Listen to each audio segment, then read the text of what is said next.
Welcome to Let's Talk Buffalo, a radio program produced by students at Buffalo State College. We conduct on-the-street interviews with Buffalo residents about the things that are happening right now in the community, as well as sit-down interviews with local officials and experts in their fields. The show airs 1 week a month at 9 a.m. and 5 p.m. on WBNY 91.3. For each episode, we pick a topic that we investigate further. Today's topic is Thanksgiving. Thank you so much for tuning in to our Thanksgiving edition of Let's Talk Buffalo. We're thankful for so many things this year, and one of them is being able to speak to others about what they are thankful for. We're here in the Buffalo State Student Union on this very snowy Saturday afternoon on November 13th.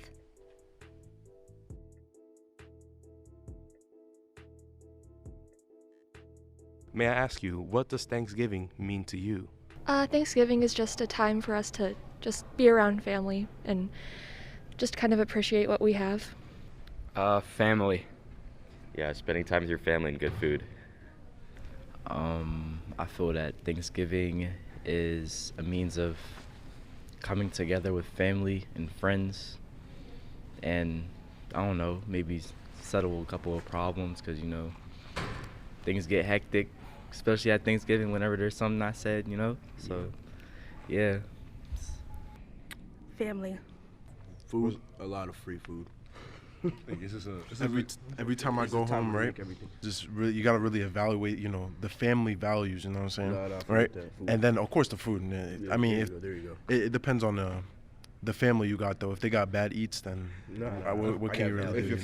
If your family can't cook, do not go to that dinner table. I think y'all can slide to my crib. I think Thanksgiving is just like a time to just chill, reevaluate. Like you said, reevaluate some things, get your life together, and then I mean it's food. Like we think Thanksgiving, no one thinks. I mean, you think family, but you think your family cooking food. Right, yeah, dude, that's what I think. We're college students. I'm sick of eating this dining hall food. I need something good. You feel me? I need that nice family home cooking. What's your favorite dish on the table? Oh my God, that's mac and cheese. Yeah, the mac and cheese always slaps. That's Always gotta slaps. be You gotta have at least. You need some pernil con arroz, habichuela, pollo. Okay, they don't know what that means. They don't know what that means. They don't know what that means. Man, what do I like? I ain't gonna lie. The cornbread. Cornbread. Mac and cheese. There's so many options. Lasagna. Potato salad. Potato salad, mango, plátano, salami. Sweet potato pie though. Oh my God. All we know is that every single dish that our family makes slaps. If it's a gram though, you gotta make sure it's a grams, bro. If it's not a gram, bro, it's not gonna be good eats. If your kitchen don't got a grandma or auntie, that's not gonna be valid eats. What is one thing that you're thankful for? I'm thankful for the fact that I get to be here at college and I'm privileged enough to be here. And I'm also really thankful for my family and my pets. Coming to Buff State. Nature. Life. I'm just thankful for my blessings. I'm thankful that I'm still alive today, you know? I could say the easy answer and be like, I'm thankful for my family and my friends. But, you know, what are you when you don't have those things, you know? You need to be able to compensate for yourself without anybody else, you know? So I'm just thankful that I'm still here grinding, you know? So That's a powerful statement. Thank you. Thank you, Zaid. So, Tanya, what are you thankful for this year?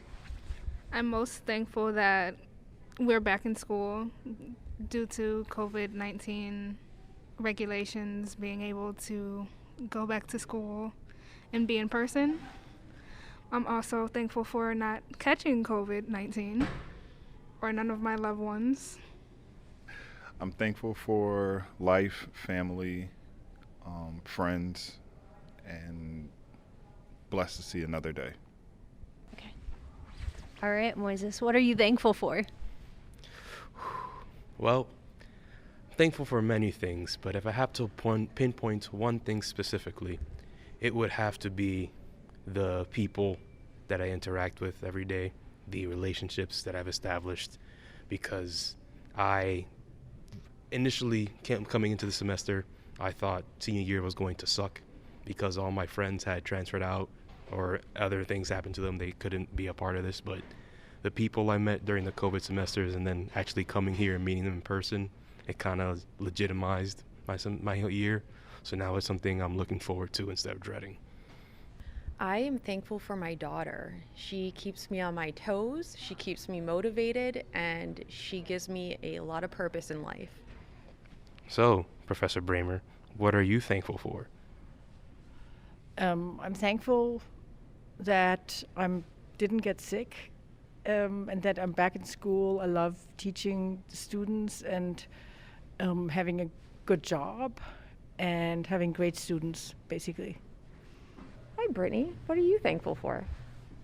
I am thankful for my husband, John. I love him very much. And I love my dog, Oliver. They keep me going. When I'm stressed out, when I'm anxious, they're the ones who just like pick me up. And I'm really thankful to be back in person in school because I really feel like having these interactions, they keep me afloat. They really do. Like being around everyone at WBNY makes me feel whole as a person. It sounds lame, but that's really what I'm thankful for. I'm with you on that one.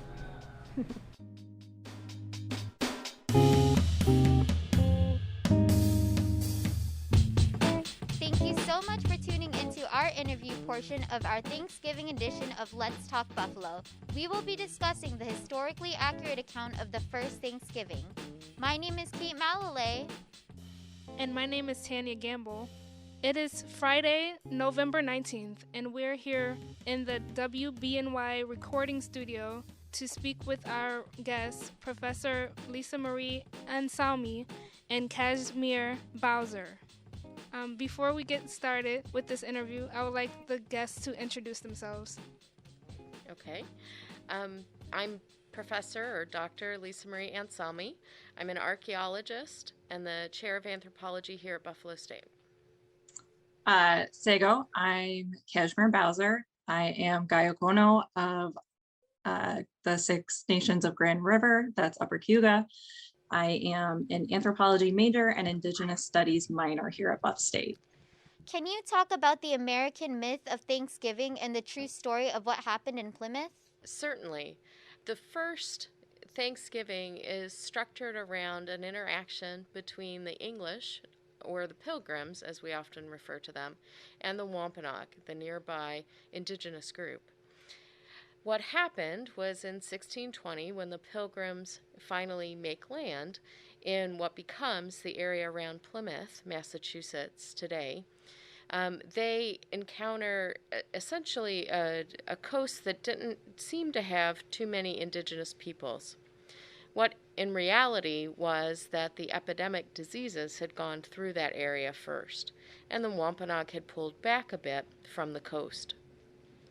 So about the next March, in about 1621, they finally meet some of the Wampanoag individuals, and later that year, allegedly around October, November, they end up having a harvest feast. It's at that time that they send out a group of men, they go a-fowling, and what they're probably getting are grouse or pheasants to eat. At that time, they also engage in some rest behavior, which for them also included drinking some alcoholic beverages. And in their enthusiasm, they shoot their guns off towards the sky. And this brings the Wampanoag warriors, led by their principal sachem, or chief, that we know today as Massasoit. And he and his warriors come because they're concerned of what's happening at the time, and they are reluctantly then invited to join with the folks at Plymouth in order to share in the harvest. And the Wampanoag go out, they bring back 3 to 5 deer for the celebration, and they proceed to have that meal. The trick to that is we don't have a widespread Thanksgiving holiday in this country until initially 1777. George Washington decides that it would be a good unifier. It really takes off in 1863 when President Abraham Lincoln is trying to reunify the country. And then through that period, the late 1800s into the early 1900s, it's rejuvenated again in World War II, when Franklin Delano Roosevelt, the president at the time, was trying to rally the folks who were at home and trying to, make it a bright light for folks who had been suffering through World War II. When did the widespread Thanksgiving holiday take off in the United States? It's really after 1943 or so, after Franklin Delano Roosevelt puts an emphasis on it in one of his States of the Union addresses. And they're called the sort of 4 R's. And so one of them is the freedom from want, really. And so a big harvest feast with, a big turkey and lots of mashed potatoes is something that becomes the narrative that correlates to this notion of a Thanksgiving holiday. And at the time, we have Norman Rockwell, who's a pretty famous artist. He was doing magazine covers and advertisements and things like this. And one of the images that he paints is actually a housewife with her grown son who's in his military uniform, his GI uniform, and they're sitting there peeling a whole mound of potatoes to make mashed potatoes. How did the Great Feast become a focal point of the falsehoods in this story? Well, first of all, we could take a look at some of the food that was probably served at this harvest festival initially. So first off, you're having maybe pheasant or grouse, not turkey. There wouldn't have been any potatoes, for example, because they were domesticated in South America and had yet to make their way up to North America. There are many traditional dishes that are passed across the table on Thanksgiving. We have Kashmir Bowser with us via Zoom to talk about some traditional Indigenous foods that are shared during this time. Hi, Kashmir. Hi. So one of the things that, especially when we're talking about this issue of a falsehood behind Thanksgiving, I think is really important, is that a lot of the quote unquote traditional Thanksgiving foods that we eat, things like turkey, cranberry sauce, anything of the Three Sisters, corned beans and squash, most of these are native to Turtle Island. They're native to North America. So looking at the research for this interview, looking at research that I've been doing in my independent study, it's really great to see how this concept of traditional food has evolved over time.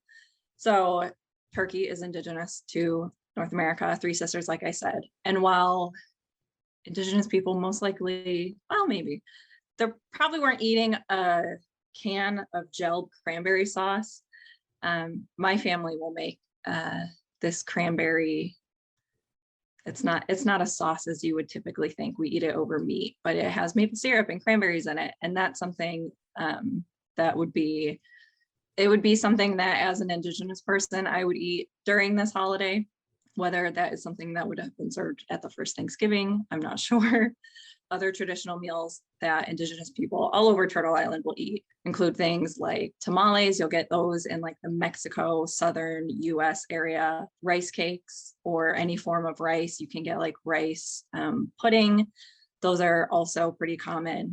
Almost anything with Three Sisters, you can make salads with those. You can make succotash with those. There's a lot of different dishes you can make with those.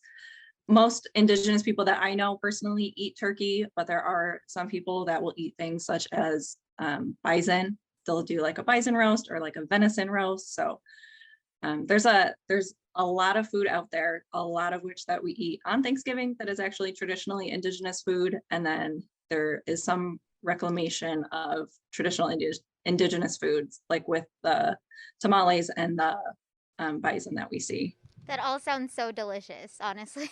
It is delicious. Hi, I'm Professor Bramer here, faculty advisor to Let's Talk Buffalo and WBNY.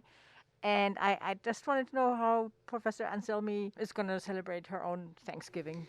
Well, for my family, it's mostly about being together. My mother is Hungarian, and a vegetarian. So growing up, we never really had turkey. Instead, we have a variety of raviolis, and so we usually open the bag to boil the ravioli up. And that has suited our family.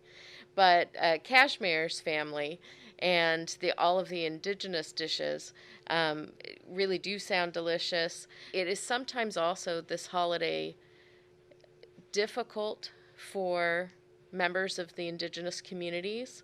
The Wampanoag, for example, they have for about 50 years now hosted a National Day of Mourning on the so-called traditional day of Thanksgiving because of the results of colonization in this country. Yeah, that makes sense. Does maybe Kashmir maybe wants to talk a little bit about that, or more specifically about how her family celebrates Thanksgiving? Yeah, so my family, obviously, we do not celebrate the stereotypical Pilgrim and Native people coming together.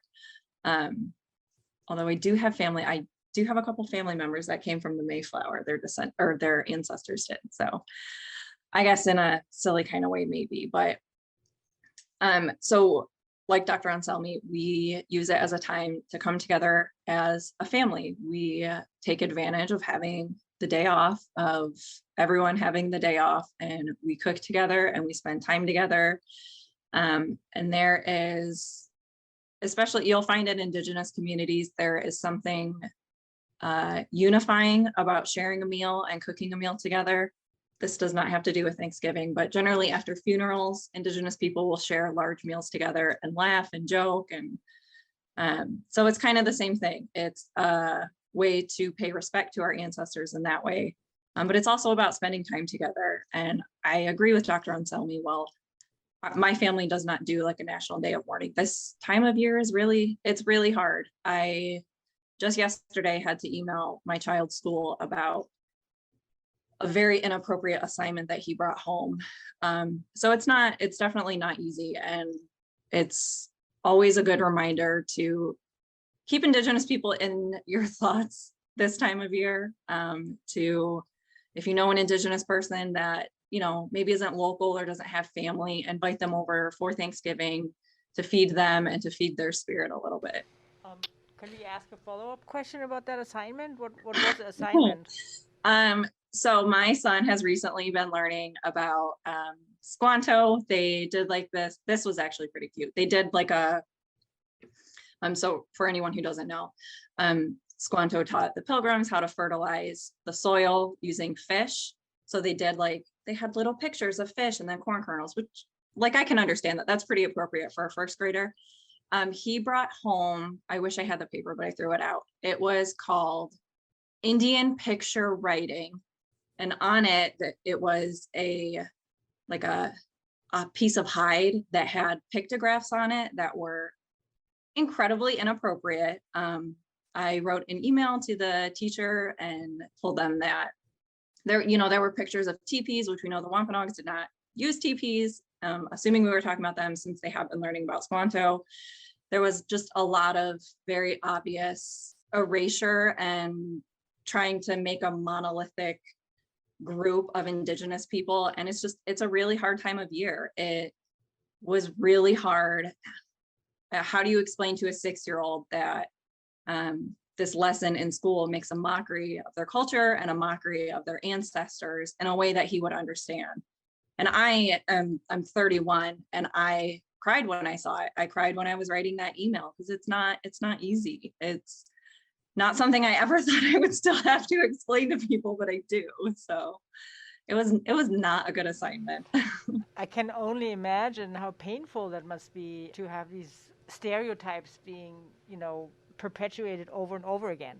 I'm Joseph Scordo, editor for Let's Talk Buffalo, and I just wanted to ask the two of you, since it sounds like, Thanksgiving as we celebrate it is perhaps not as significant or perhaps a day of remembrance and mourning, I'd like to ask if there are any holidays which you celebrate which would have more significance to your culture. So it's not so much a holiday. I personally love summertime because that means that there are powwows, which is open to everybody. It is not exclusively an Indigenous ceremony. Non-Indigenous people can go and they can dance and they can partake in the food, but there is just something about being outside and being surrounded by Indigenous people in their regalia, selling and eating food that was made it was made out of desperation, and it's a symbol of Indigenous people's resilience. There's just something really powerful being with a group of Indigenous people who are smiling and laughing and sharing the culture. So that's not a holiday per se, but it's a season of the year. And it's my favorite season. Well, I would like to point out that for many Indigenous peoples, the fact that November is Native American Month can be a challenge. And on this campus, the Native American Student Organization in the past has actually changed that a bit and had a celebration on campus in April. And so this coming April, we hope to have some events on campus, maybe some speakers, maybe some workshops of some traditional crafts and things of that nature. So that would be something that everyone could come and learn a bit more about Indigenous peoples at. Well, thank you for sharing that. And how about you? I actually have a quick question. So my name is Joana. I am a producer and interviewer for Let's Talk Buffalo. And I just want to thank you both for being here with us. This is really incredible and a really good opportunity for us to learn. And I was wondering, with like the school systems and what we are taught growing up, I'm also a mom. So I really want to make sure that my daughter is learning the appropriate history. And so I was wondering what we can do as parents and also what the school system can do better to get an accurate account of what, Thanksgiving actually is. For me, as an Indigenous person and as a mom, I think we need to stop the false narrative. I mean, my child still brings home things relating to the Pilgrims and the Native people eating together. And, we know that wasn't the case. And I don't think, like, my child is learning about Squanto. I don't think that we need to teach 6-year-olds that he was enslaved and taken away from his people and then brought back, unless, that's something that you want to do, which is what we do in my household. My child is taught the truth. And I am a very firm believer that if brown and Black kids are young enough to experience racism, that non-brown and Black kids are young enough to learn about it. So I think in regards to Thanksgiving, I think the truth needs to be taught. I think we can make it so that it is not blood and guts and killing and genocide, but we can make it, kids are smart and they are so receptive to these kinds of things. We can teach them the truth and they will understand it in their own way. And I think all across the country, learning about the Indigenous peoples in your community, because they're still in every community. Here in Western New York, that would mean learning about the Haudenosaunee and the various groups as part of that confederacy, but also their relatives, the groups we know as the Erie or the Wenro. We can also, of course, learn from the communities right here in our midst. So that might be the Tuscarora, it might be the Tonawanda Band of Seneca, it might be the Seneca Indian Nation.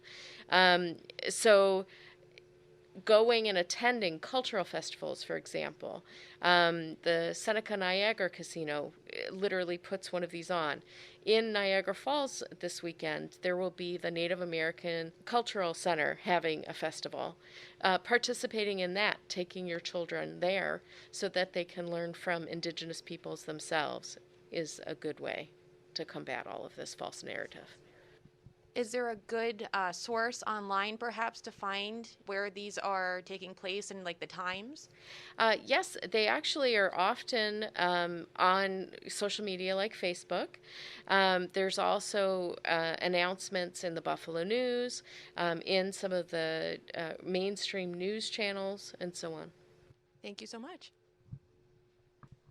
I was just wondering, both of you, do you know of any children's books that might be nice to use to counter this false narrative? There are a lot of children's books out there. I actually just bought my son a Hiawatha and the Peacemaker Belt, which is about the Six Nations Confederacy. But if you go to firstnations.org/books.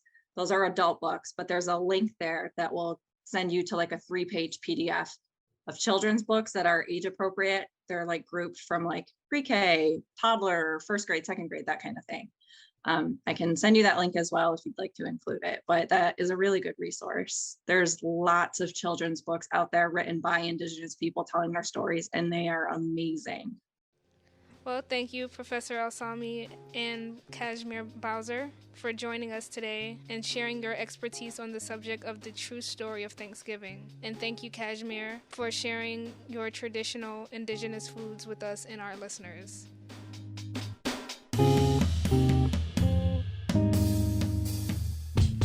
This episode of Let's Talk Buffalo has been such a joy to produce, and we're so thankful for all the hard work that went into this special Thanksgiving episode. We learned so much about the historically accurate account of Thanksgiving, and we hope you did too. If you're looking for a way to teach your children about the true Thanksgiving story, check out firstnations.org. A special thank you to our guests, Professor Lisa Marie Anselmi and Kashmir Bowser, WBNY's faculty advisor, Professor Dorothea Bramer, and our interviewers, Cait, Malilay, and Tanya Gamble, our editor, Joe Scordo, our producer and audio technician, Joana Leamon, and our writer, Brittany Whalen. As always, thank you so much for tuning into this episode of Let's Talk Buffalo on WBNY 91.3, Buffalo State's student-led radio station. Stay tuned for our next episode as we continue to explore what matters most to you.